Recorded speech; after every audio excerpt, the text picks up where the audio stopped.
Welcome to the podcast Women Ending War with me, Dr. Elana Sztokman, a Jewish American Israeli feminist author and anthropologist, and my co-host Eva Dalak, a Muslim-Palestinian citizen of Israel, world-renowned expert in conflict transformation and peace activator. Together, we are here to demonstrate that there is another path, that peace is possible, and that women must lead the way. We are on a journey to activate peace. Thank you for being here with us. Okay, welcome. Welcome. Salam alaikum. Salam alaikum salam. שלום עליכם. מה שלומך?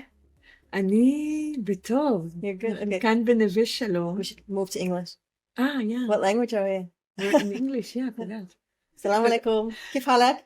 Alhamdulillah. Alhamdulillah. I just did a 2 days training on trauma-informed approach in Hebrew, so I'm still like in the Hebrew language. But yeah, I'm doing good. I'm actually doing, I'm tired, Yeah. but I'm good. I'm happy to see you. I have to see you also. Yeah, we haven't seen each other since Costa Rica. Costa Rica. That was like nearly a month ago. So Uh-huh. it's good to see you here. Nice to see you here. Yeah. It's very different, Costa Rica and Israel. Yeah, at the same time, it's nice to do it here in Neve Shalom, which is the oasis of peace in Hebrew. Really an oasis, yeah. Yeah, and I found like if there's any other place in Israel right now where I would want to be is here. Yeah, especially with everything that's happening. Yeah. We're in the middle of starting a new war front, or it started a new war front. And I was in Haifa actually a couple of days ago before coming here, and I left just as it started, so feeling blessed. On my way here, there were sirens going off in Haifa and Akko and the cohosts. And My heart is just with my friends and family that are in the north. And so being in a space of trauma-informed approach seems appropriate. So what does that mean? That means that we're aware that we are traumatized, and the person in front of us is traumatized, and the environment is traumatized. And so if we are aware of the traumas that we inhabit or that inhabit us, then we can bring a bit more sensitivity and kindness and softness to the conversations that we have. And I just did the training of trainer for a network organization in the Alliance for Middle East Peace. We interviewed them. We interviewed Neve from Almep. Yeah. She was great. She is great. It's 164 organizations, she said. Yeah, working on peace together. I talk about that all the time, by the way. That made such an impression because, you know, we hear so often like, oh, there's no partners. Oh, there's no alternative. Oh, this is a war of no choice. And I'm just like, just click on Almep.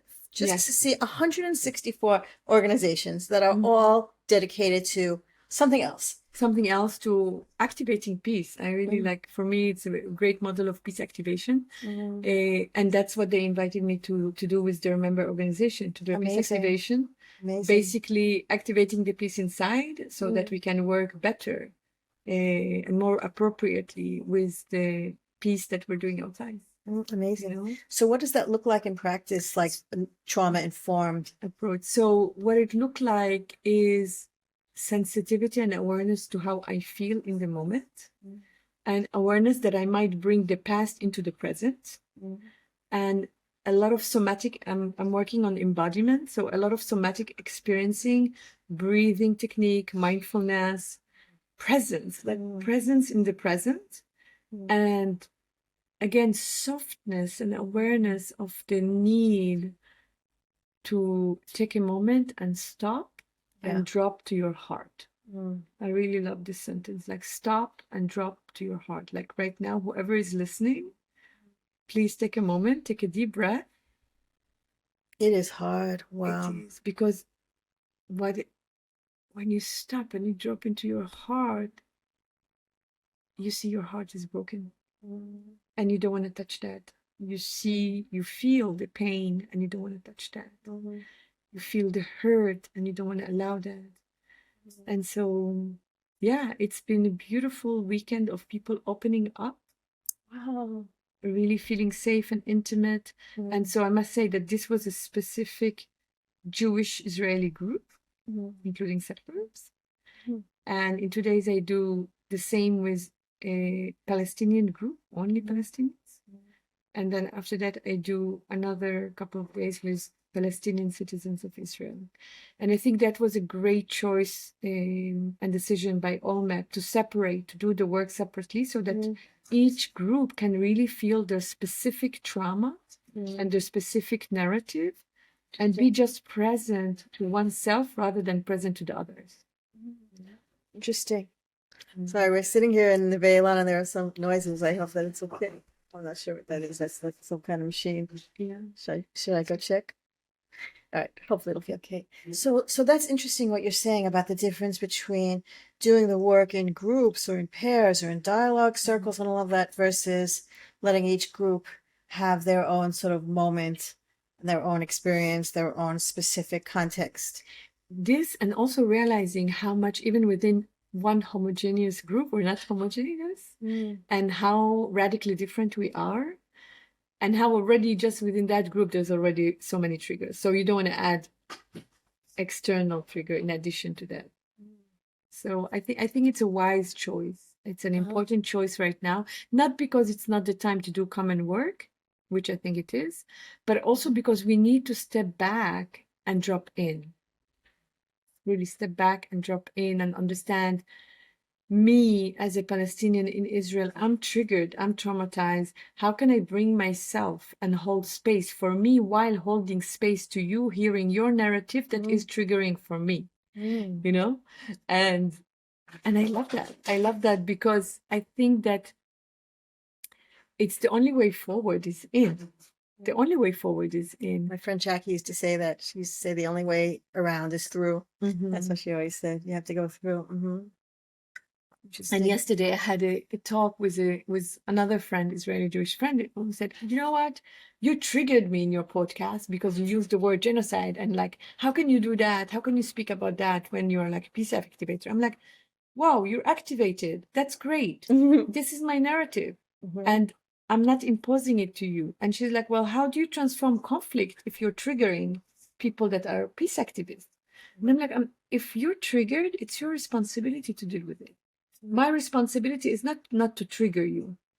I can do. And also, they should watch our discussion about genocide and our like hashing it out about using that word. Yeah, and also the fact that me being aware and sensitive to myself while still being present to what's going on is really important in the sense of like, I cannot be sensitive to myself or insensitive to myself in order to be sensitive to you. I have to be sensitive to myself in order to be sensitive to yourself. Right. We have to be loyal to ourselves. Also, we have to, like, I talk about this a lot. Also, I have to be loyal to my needs. I have to be loyal to who I am and my needs. At the same time that I'm listening and trying to be empathetic and compassionate to the other and hearing the other, but I also have to. So it's complicated. I get that a lot, by the way. I get a lot of feedback. It's probably the most common feedback I get about our podcast is you use the word genocide, right? It's like, but I, as a Jew, I've said this, as a Jew, I totally get what the trauma around the word genocide is and how can you compare anything to the Holocaust kind of thing? But what it does is it blocks the being in the triggered state without what taking responsibility for your triggeredness. It blocks connection, it blocks truth, it blocks awareness, and we have to face realities of what actually is happening and also be able to listen to other people and break down the processes of dehumanization that we were socialized into about thinking like, oh well, they're all dying but they don't count, they're not people. Effectively, or that's different, or that's somehow different, or somehow they deserved it, or well, they're asking for it, or they did it to themselves, or we have all kinds of language to justify, and so that whole trigger, oh, I'm triggered by the word genocide, is also part of the like, oh well, I'm triggered, therefore I don't have to take responsibility for what my government is doing because so there's a lot of that going on also. Yeah, and I think what we can bring in a trauma-informed approach, what we can bring to it is compassion. It's really compassion to where we are at. I have a lot of compassion to what's going on for me, for my people, for my family, for my colleagues, for my friends. Yeah. And at the same time, hold space and compassion to what's going on for you, for your family, for your community, for your people. And so that's where we meet. It's not necessarily in comparing who is suffering more, Right. but it's actually we're meeting in a field beyond right doing and wrongdoing, which you did in such a beautiful post. In this field, that's where I want to meet you. I don't want to meet you in like, I'm right, you're wrong, you're right, I'm wrong. It just dehumanized me. I want to meet in a field of humanity. Yeah. And in that field, I want to be able to share that I'm broken. Yeah. You know? And it's okay. It's okay for me to say that, even if you don't agree with it. Yeah. You know? Yeah. And I feel like that's really, ultimately, that's what we want to convey. That the conversation that we're having are radical. And some of it will trigger people, and some of it won't. Some people will agree, some people won't agree. And it's okay. Yeah. Wow, that was beautiful. I feel like you summarized like the whole purpose of the work we're doing. Not just the podcast, like the podcast is part of a larger body of work and activities. You're involved in a bunch of things, and I'm involved in a bunch of things. And I feel like being able to articulate that sort of vision of like how we change the reality, I feel like is really important. You know, sometimes when we're sort of reviewing and getting feedback and stuff about our first season, we got a lot of really amazing feedback, and also like this sort of sense that there's like a zillion things happening and it's a zillion directions, and like where do we focus and stuff like that, and that's true. There are a zillion things happening. Like I had a conversation today with a friend of mine who hopefully will be on in season 2 also, we were talking about what's going on in the north, and new trauma is evolving every day. And also she was telling me about some terrible things that are happening within Israel, especially to the community of Palestinian citizens of Israel who are being actively silenced. If someone says that, oh, maybe we should have compassion for people in Gaza, maybe some of them are innocent, even just to say that, is a punishable offense. And so she was talking about that, and I sort of said, like, every time I think that there's not more that can depress me, I learn more. But that's sort of like, that sort of feels the situation that there's, it's coming at us from all directions, and sort of on purpose sometimes. Like I really do blame the government for purposely distracting us, trying to keep us in fear, keep us in helplessness, keep us in powerlessness. And it works. There are many moments when it works if you're not aware. Yeah. It works. I really want to emphasize that it works, because if I'm not aware, they will take me to this place of powerlessness. But it's my responsibility to take my power back and to take responsibility for like, okay, this is where they want to take me. My choice is, and my decision, I'm not going there. I'm not going there. I'm staying centered in my loving. I'm staying centered in the field. And I'm understanding that there's some kind of programming manipulation from above that is trying to make us kill each other. And I don't want to go there. I don't want to go there. And I'm not going to go there. Yeah. And that's what enables us right now, a Palestinian Israeli and an Israeli Jew, to sit together and we'll have this discussion, because we understand that we both are on the same side. And we're taking back our power by talking. Yeah. By talking and speaking. Speaking up. Speaking. That's our power. Somehow I feel like that is the only power that's feel like. The raw lioness word.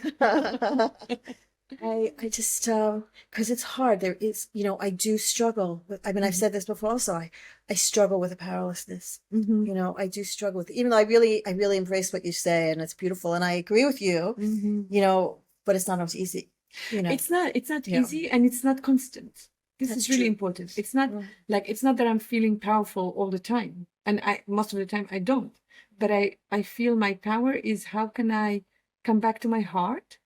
How can I find compassion for myself and for the situation, for the other? How can I still be in the loving? How can I still be in that field? And take a breath. And that's where, the somatic experiencing, the mindfulness, the yoga, the meditation, all this self-care tool take their place without taking over. And that's what I was teaching here, is like, really, yes, we need to take care of ourselves. We need to find the inner peace. But one person was like, so we're going to be working on like inner peace and self-care for like I don't know, 8 months and one day we'll be able to act outside for peace. I'm like, absolutely not. You're doing it in parallel. Exactly. You're doing it in parallel. In We have parallel, to have exactly. the peace inside so that it's the peace inside that enable me every day to show up for the work that I have to do on the ground that is traumatizing, that is devastating, that is like filled with disappointment, anger, doubt, etc. I love that. I mean, we've talked about that also, about the sandwich, you know, that they have to come together. Like, you know, your work here is on the one hand, it's grounds. It's a grassroots type of work. It's internal, it's personal, it's individualized in a certain way, but also, you know, it doesn't negate the top-down change. You know, we need the top-down change. We need the protests. We need the change in the political system, and we need the change in the government, and then we need the change in political ideas. And also, by the way, change in cultural ideas, change in public discourse, change in the words that we use and the language that we use, sort of top-down cultural political issues. And we also need, you know, that work on individuals and how we as each individual take responsibility and do the internal work of peace. It can't go one without the other. It actually reminds me, like, you know who wrote about this like 25 years ago is Ruth Halpern Kadari. She's a professor of gender at Bar-Ilan University, and she wrote a book, Women in Israel, A State of Their Own, and she refused it. What was really interesting was she wrote it in like the late 90s. And in the 90s, there was a whole series of legislation, very feminist legislation in Israel. You know, Israel was ahead of the game in a lot of the legislation about sexual harassment and about paternity leave and a whole bunch of other things. And she wrote that even though there was legislation, it didn't really change facts on the ground. So, for instance, even with the issue of paternity leave, like Israel was one of the first countries to enable fathers to take full leave and all of that, but only something like 0.01%. So I think that there are a lot of reasons with it. You know, my kids are now parents, so like we've talked about this at home and stuff. There are complicated reasons, but what she wrote, which I always think about, was that it's not enough to just change a law if the culture on the ground is not changed. And so, but on the other hand, you can't just try to change culture without having systemic change. We talked about that a lot also with Fakhira. We talked about that a lot about, you know, why Oslo didn't work because, you know, it didn't address systemic change also, and it didn't address larger cultural issues. So it really reinforces this idea, which also guides me. And when I think about what I want for this podcast it's the sandwich thing, that you have to do both. You have to be doing the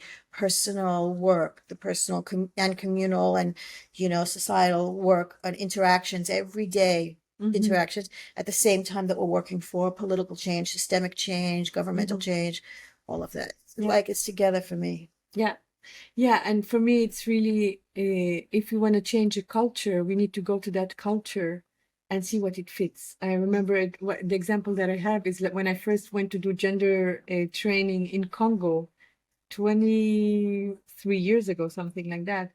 And there was such a rejection towards the word gender and towards the work that is being done, etc. And I say, okay, well, and they're like, there's not even a word like this in our language. I'm like, okay, what word would represent the fact that we're including everybody in the work? And they're like, oh, community. I'm like, okay, replace gender with community. Would that feel better? And and it was integrated within seconds. Interesting. Because what they couldn't understand was like, we want gender equality. They understood when we need to have everybody in the community included when we're doing like inclusive X, Y, Z. Interesting. And so I feel like for this paternity leave and for everything that we want to, any systematic change that we want to do from up and we want to bring it down, it needs to go together. It has to be like, where is the ground? What's the ground level? What's the level 0? And if I want to go to level 1, how am I going to do it together, hand in hand, in a participatory and inclusive way? So. And also what's happening now in the next 2 weeks is, you know, October 7th is coming up. And so that is bringing up a lot of stuff. And also, you know, October 7th happened on a very big Jewish holiday of Simchat Torah. And, you know, we're staring at Simchat Torah, Jewish holiday. Simchat Torah is supposed to be the happiest day of the Simchat Torah, the happy day. The happy, right? And, you know, I don't know what that's going to look like. A trigger. I mean, if we felt like, oh, well, we're over it, you know, we've gotten past the but we're not. We're smack in the middle of it. Not only are we smack in the middle of it, but it feels like it's getting worse. The hostages are still there. There's more war fronts. Soldiers are being called back into Gaza. So I don't know what that is going to mean, and it's really alarming in its own way. And plus, there's all kinds of dynamics internally in Israel and political issues, and Ben Gvir and all that. And so I don't know what this holiday season is going to look like. I mean, we're entering the Jewish holiday season, and what? And I keep asking, who are we? Who are we with all this? I mean, we haven't. Our leaders have not prioritized life. They haven't prioritized life. We want to see ourselves as Jewish people, always, always choosing life, and we have not lived up to that, even a tiny bit at all. And so there's something deeply spiritually devastating happening here, something so broken that I don't know if we're ever going to be able to get it back. That we cannot trust our leaders to represent the most sacred values that have supposedly kept us, that we can't trust that when we need it most. That is a deeply crushing blow. It's crushing it's a betrayal of everything you dedicate your life to. I'm 54 years old. I've pretty much dedicated my entire professional and personal life to the Jewish people in one form or another. And I am feeling a lot of not such good feelings, a lot of remorse, regrets, betrayal. I think it's mostly betrayal. And really asking myself if all the things we Jews like to say about ourselves are true. Are they true? We Jews like to say lots of great things about ourselves. Maybe it's part of the dysfunction, that we're too quick to say nice things about ourselves. I mean, that really might be at the root of it. But I'm just saying, there's something so devastating. And coming back to it on October 7th and Simchat Torah and all of that, I don't know what that's going to look like. And thank you for listening to me, sort of spill all that. That was that was a little personal for me, because I am struggling with my Jewish identity at this moment because of this, because of the sense of who are we? And also what are we doing in Gaza? I can't really cope with the idea of that we're doing this in Gaza. And, so many of my people are justifying it with all kinds of things, including in the name of the Jewish people. And I'm don't represent me. Don't represent me with this. No. And this is also a really hard conversation. And wow, has this caused lots of rifts this past year, or even before also, to tell you the truth. But I'm having I have to say, if I'm being honest with myself, I'm having a little bit of I don't know, maybe crisis is a too big a word. Maybe I need some trauma-informed work. Maybe I'm traumatized from I think you are traumatized. I'm traumatized. Everybody's traumatized. I think we are in a traumatized environment, and every single person here and abroad is traumatized, because what we're dealing with here is a traumatizing event. Just that is bringing awareness to the fact that we are traumatized, and that would allow the compassion. The awareness would allow the compassion and would allow the space in the heart, because it is broken. We're all broken. We're all very broken. So thank you for sharing. Thank you for holding space for me. Yeah. Okay. All right.